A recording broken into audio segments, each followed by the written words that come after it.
ரீசெண்டாக நான் என் பையனோட ஸ்கூலில் நடந்த யூகேஜி கிராஜுவேஷன் ஃபங்க்ஷனுக்கு போயிருந்தேன். இங்கே பரதநாட்டியம் ஆடின்னு இருக்கக்கூடிய இந்த பாப்பாவோட பேர் எனக்கு தெரியல, ஆனால் சுமார் 5 வயசு தான் இருக்கும். இந்த பாப்பா எல்கேஜி தான் படிக்குது. இந்த பாப்பாவோட டான்ஸு இன்னும் சூப்பராக இருந்ததுன்னா கான்ஃபிடன்ஸ் லெவல் எல்லாமே பிரமாதமாக இருந்தது. இந்த பாப்பா கிட்டத்தட்ட ஒரு 3 நிமிஷம் தான் டான்ஸ் ஆடி இருக்கும். அங்கே இருக்கக்கூடிய எல்லாருமே ஸ்டன் ஆகி சைலண்ட்டாக உக்காந்துட்டாங்க. கடைசியில் எல்லாருமே ஸ்டாண்டிங் அவேஷன் கொடுத்தது கூட தெரியாமல் சர்வ சாதாரணமாக அவங்க பாட்டுக்கு போயிட்டாங்க.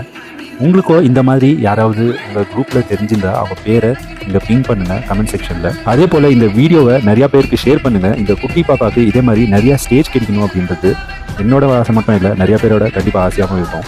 இன்றைக்கி மகளிர் தினம் இருக்கிறதுனால எல்லா அம்மாக்கள், அக்காக்கள், பாட்டிகள், தங்கச்சிகள், தோழிகள், எல்லா சிங்கப்பெண்களுக்கும் என்னோட இனிய மகளிர் தின நல்வாழ்த்துக்கள்.